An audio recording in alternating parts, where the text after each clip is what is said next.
human mind is not designed to rest in uncertainty, yet it is precisely this weakness that can be harnessed by the one who understands power. Completion satisfies, it calms, it releases.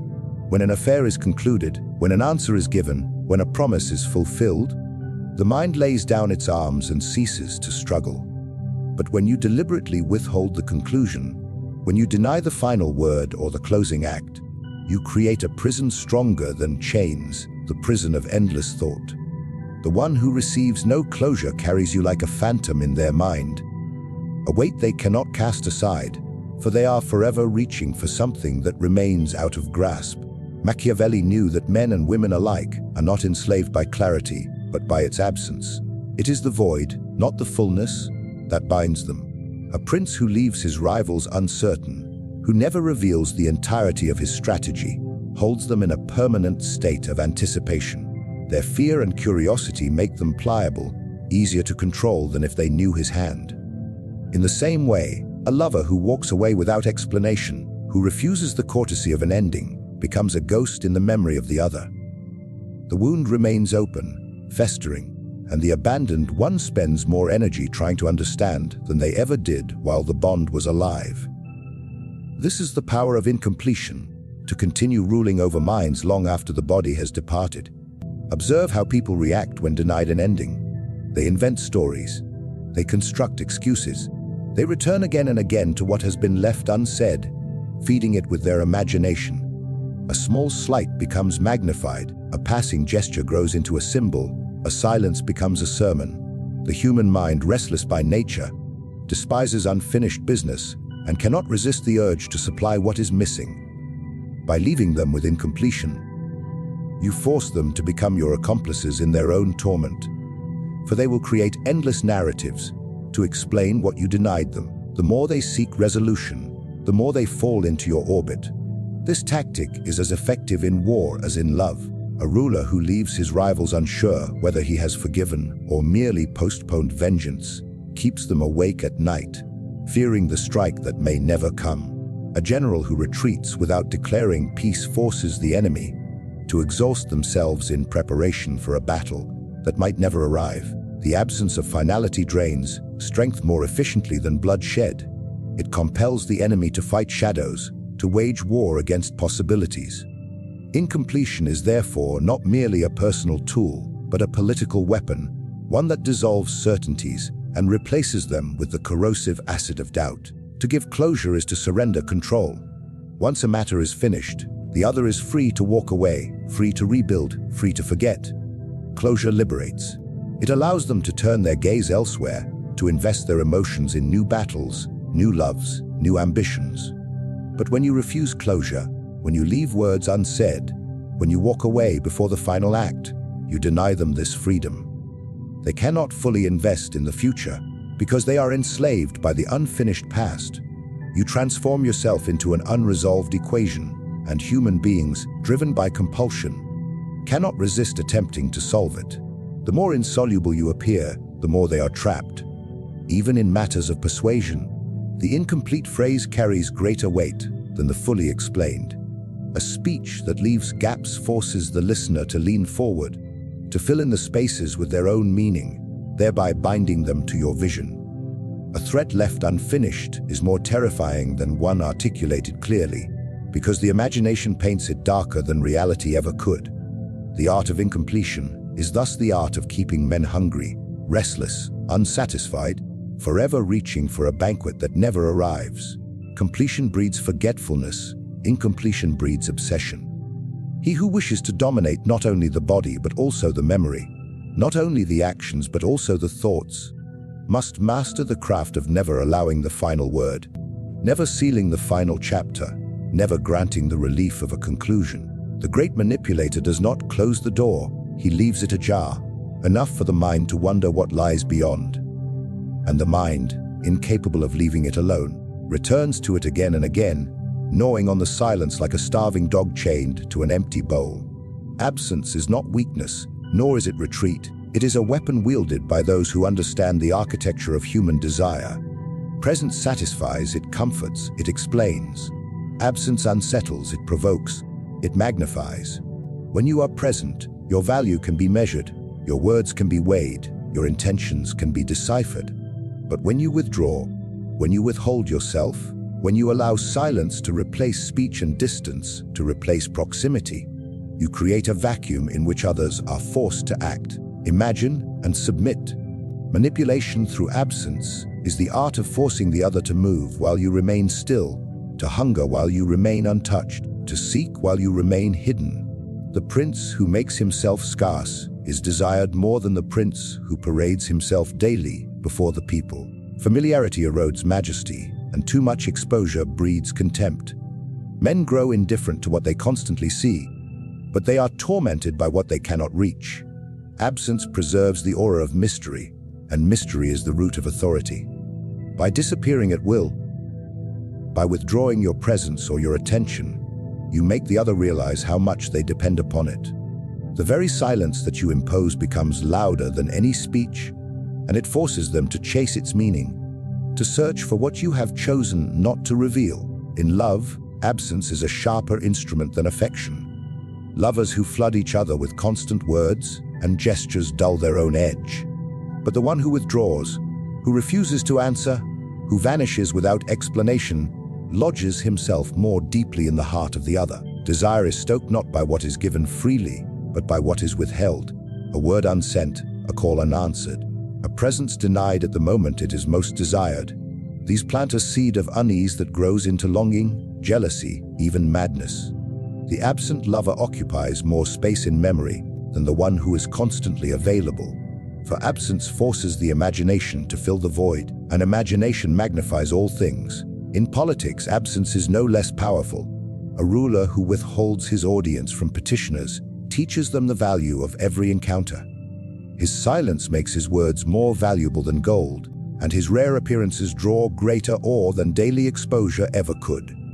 When he withholds his presence from rivals, he makes them reveal themselves, for in the empty space left by his silence, they grow restless and expose their strategies.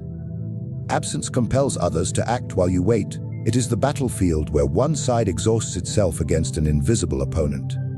Absence unsettles because it denies resolution. When you are silent, the other cannot know whether you are indifferent or calculating, merciful or vengeful, distracted or plotting. This ambiguity gnaws at them, for human beings crave definition. In the absence of your voice, they will supply their own interpretations, and in doing so they will create ghosts far more terrifying than your presence ever could.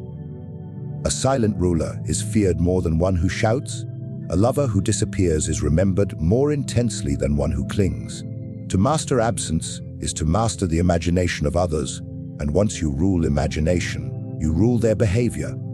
Absence also multiplies your worth through scarcity. That which is constantly present loses its value, like gold scattered in every street. But what is rare, what must be pursued, what can vanish at any moment, becomes priceless. When you withdraw strategically, when you grant your presence sparingly, each appearance is magnified, each word becomes sacred, each gesture grows monumental. Scarcity breeds hunger, and hunger binds more tightly than satisfaction. To be absent at the right moment is to remind others that you are not theirs to command, that your presence is a gift, not a possession. Even in enmity, absence is more suffocating than confrontation. An enemy who attacks openly can be fought. An enemy who withdraws leaves you trapped in uncertainty, never knowing when or where the blow will land. This constant state of vigilance weakens the spirit more than the fiercest battle. By denying your enemy the satisfaction of an open conflict, you deny them the clarity they need to recover their strength. Your absence becomes the battlefield itself, a space where fear and anticipation erode their will more effectively than swords. Thus, manipulation through absence is not mere withdrawal, but a calculated act of dominance. It transforms silence into a voice louder than speech, distance into a chain stronger than iron, scarcity into a throne higher than abundance. Those who master this art compel others to revolve around them, like planets around a sun that shines only when it chooses, leaving them cold and desperate in the intervals of darkness. True power is not the blow delivered, but the tension maintained. A strike ends conflict, but the suggestion of a strike prolongs fear without limit. This is the essence of perpetual psychological leverage, to place yourself in a position where another cannot be free of you, where their mind, though desiring release, circles endlessly around your shadow. Unlike physical chains, which can be broken, mental chains tighten with time, for the imagination becomes your accomplice in their captivity. Leverage is born when you withhold what another craves. It may be an explanation, forgiveness, approval, or even punishment. By denying closure, you deny release, and the mind clings to you like a prisoner who cannot find the exit. In politics, a ruler who leaves rivals uncertain of their standing commands more obedience than one who declares plainly their fate. In love, a silence left unexplained or a promise left unfulfilled binds more tightly than endless declarations. In rivalry, a threat unexecuted lingers more painfully than one unleashed. It is not the act, but the anticipation that grants lasting dominion over another's soul. The brilliance of psychological leverage lies in its endurance. A single action, once completed, belongs to the past, but what is left unresolved continues into the present and infects the future. It is remembered in every silence, in every hesitation, in every sleepless hour, where the afflicted returns to the wound that never heals.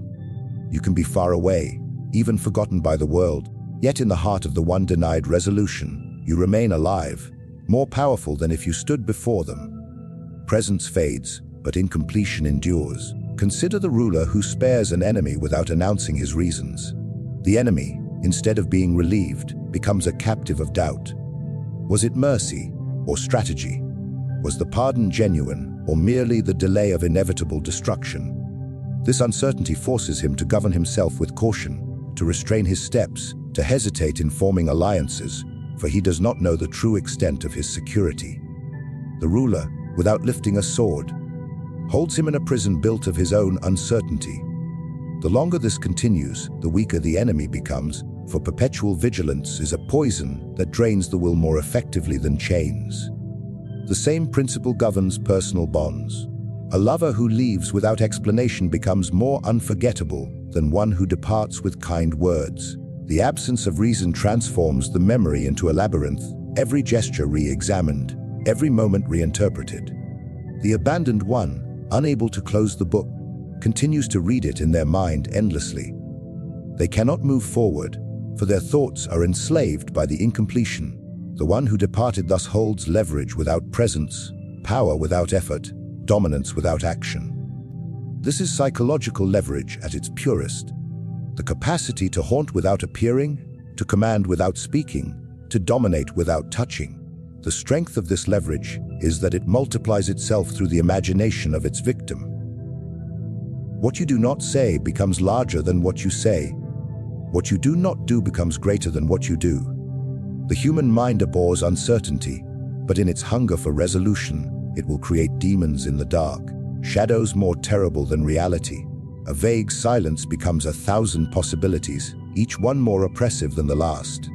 By refusing to relieve them, you turn their own mind into your greatest ally, a torturer that works on your behalf. This leverage is perpetual, because it does not decay with time. Action fades, words are forgotten, but the unfinished remains alive, like an echo that never dissipates. Men will replay it in their heads for years, returning to it as if it happened yesterday. This timelessness is what grants its superiority over all other forms of influence. You cannot kill a ghost, and the phantom you plant in their mind becomes a presence they carry to their grave. Perpetual psychological leverage is therefore not merely a tactic, but a throne upon which lasting dominion is built. To grant closure is to release, but to deny it is to reign. The ruler, the lover, the rival who understands this law becomes immortal in the thoughts of others, unshakable, inescapable, a force that binds not the body but the mind itself, ensuring that their influence endures far beyond the moment of encounter, persisting in silence, in absence, in incompletion, a dominion carved not in stone but in memory, which is far harder to erase. Ambiguity is the most refined poison in the art of domination, for it infects without detection and corrodes without cure. Men crave certainty more than they crave truth, because certainty provides ground to stand on, even if the foundation is a lie. Ambiguity removes the ground entirely, leaving them suspended in air, forced to grasp at shadows. To speak clearly is to surrender control, for clarity allows men to prepare themselves, to resist, to decide.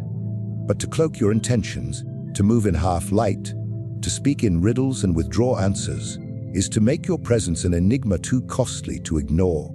Ambiguity is not a weakness of expression but a deliberate weapon, for it allows you to shape perception without committing yourself to a single course of action. A ruler who is predictable invites revolt, for men can calculate his moves and prepare their own. But a ruler who acts ambiguously, who gives signals without confirming their meaning, keeps his court divided and his rivals in constant speculation. Ambiguity forces them to interpret, and each interpretation becomes a trap of their own making. Some will read mercy where there is none, and they will relax their guard. Others will see wrath where there is hesitation, and they will exhaust themselves preparing for blows that may never fall. In both cases, ambiguity weakens them, for they expend their strength fighting not reality, but imagination. Consider the lover who speaks in half-truths, who gives gestures that could mean many things but confirms none. The beloved, instead of finding peace, becomes a captive of uncertainty. They cannot rest, for every silence becomes a puzzle, every look a code, every word an incomplete message demanding interpretation. They become interpreters of smoke, chasing meanings that never settle, and in this labor they bind themselves more tightly than if love had been declared openly. Certainty would allow them to rest or to leave, but ambiguity compels them to remain, forever seeking answers that are always withheld. In this way, ambiguity enslaves not by force but by curiosity and fear, the twin chains of the human spirit. Ambiguity is also a shield for the ambitious. When you declare yourself too openly, you create enemies who know exactly where to strike. But when your words are layered, when your gestures can be read in opposing ways, you make yourself untouchable. If accused, you can deny. If praised, you can claim intention. Ambiguity allows you to profit from both outcomes while committing to neither. It is the art of moving forward while leaving no footprints, of striking without leaving blood on the blade. Those who demand clarity become frustrated, for the ambiguous man cannot be held accountable, and in their frustration, they reveal more of themselves than you reveal of yourself. Ambiguity is not mere silence, but deliberate contradiction, the ability to present many possible meanings at once. A ruler may smile while issuing a threat, and the victim will spend sleepless nights wondering which part was real. A general may retreat while hinting at an ambush, and the enemy will paralyze themselves with caution. A rival may flatter while harboring malice, and the other will waste their energy questioning motives instead of preparing defenses. In all these cases, ambiguity creates paralysis, for men do not know whether to attack, to defend, or to surrender. They waste themselves in hesitation, while you advance unchallenged. The brilliance of ambiguity is that it never finishes its work. A word once spoken ambiguously can live for years in the mind of the listener, reinterpreted in new contexts, gaining new weight with time. Unlike clear statements, which die once understood, ambiguous statements multiply their power through endless possibilities. Each time the listener recalls your words, they give them fresh meaning, binding themselves anew to your influence. Ambiguity is immortal because it never settles. It is reborn in every act of interpretation. To weaponize ambiguity is to control not just action but imagination. Men fight not against you, but against the uncertainty you create, and in doing so, they fight shadows of their own making. By never revealing your full intention, by keeping every door slightly open and every word slightly veiled, you compel them to remain your prisoners, for their minds will orbit you endlessly, unable to escape the gravitational pull of meanings that never resolve. A battle ended is a chain broken, for the defeated can rise again, and the victor, satisfied with triumph, often grows complacent. But a battle left unfinished enslaves both sides in its shadow. The wound remains open, the outcome unresolved, and the tension eternal. This is the law of unfinished battles, to deny resolution, so that the enemy, the rival, or the lover remains bound not by the memory of defeat, but by the anticipation of what has not yet occurred. Victory closes the book. Incompletion forces the other to read it forever. The battlefield offers the clearest example. When an army is crushed decisively, the survivors scatter, and though they may hate the victor, their path is clear: rebuild or submit. Hatred sharpens, but direction steadies. Yet when the battle halts without conclusion, when neither victory nor defeat is declared, the enemy festers in confusion. They cannot heal, for the wound has no closure. They cannot rebuild, for they do not know if the war continues. They cannot submit, for no clear command has been given. They exist in a state of limbo, drained by uncertainty, wasting their strength in endless preparation for the strike that might or might not come. The unfinished battle weakens them more than destruction, for destruction breeds clarity, while ambiguity breeds exhaustion. This principle extends beyond war into the realm of politics. A prince who leaves rival factions, uncertain of his final judgment, rules them more effectively than if he openly destroyed them. To crush a rival is to free the rest from fear, to leave him half broken, neither secure nor ruined, forces all to watch in suspense. Each faction wonders whether they are next, whether the blow has truly fallen, or whether it still hovers above their heads. This uncertainty divides them, paralyzes them, and prevents unity. By refusing to resolve the battle, the prince ensures that all remain in motion around him, orbiting his will, never daring to rest. In matters of love, the unfinished battle is a cruelty more binding than devotion. When a lover departs but explains nothing, the other is chained to absence, endlessly replaying conversations, gestures, silences, as though somewhere in them lies the missing conclusion. If the quarrel had been resolved, if the final word had been spoken, the wound might scar and allow life to continue. But the unfinished quarrel, the abrupt withdrawal, the unresolved tension, chains the abandoned more tightly than vows ever could. They are kept alive by the hope of resolution, and in that hope they remain enslaved to the one who departed. The battle unfinished becomes the battlefield of the mind, where the same fight is relived endlessly without resolution. Rivals too are bound by this law. When you humiliate an adversary, but do not utterly destroy him, you keep him in perpetual torment. He is neither dead nor victorious, neither free to move on nor able to reclaim honor. He carries the scar of an unfinished battle, haunted by the chance to reclaim what was lost yet unable to grasp it. The energy he expends in this futile pursuit is energy you never need to spend. His mind, chained to the unresolved, becomes your captive. By refusing him a final duel, by leaving the contest perpetually open, you force him to waste his life shadow, boxing against a conclusion he will never reach. The strength of the unfinished battle lies in its ability to colonize memory. Men remember victories, but they move past them. They remember defeats, but they rebuild from them. What they cannot move past is what has no end. The unfinished quarrel, the unresolved conflict, the threat left hanging. These live longer than bloodshed, for they cannot be buried. Time, which heals all else, sharpens the pain of incompletion, turning it into an eternal weight. This is why the shrewd ruler, the cunning lover, the calculating rival always leaves something unresolved, some thread dangling, so that the other cannot escape. The unfinished battle is not weakness but mastery, for it demands restraint. To strike fully is easy, but to hold back the final blow, to leave the door half open, requires greater discipline. Yet it is precisely this incompletion that multiplies power. The enemy is left chasing resolution, the rival is left searching for redemption, the lover is left yearning for explanation. All waste themselves against a wall that never opens. In this way, the unfinished battle becomes a throne, a silent form of rule, where the one who denies resolution reigns without lifting his sword, commanding not through finality, but through the eternal captivity of suspense.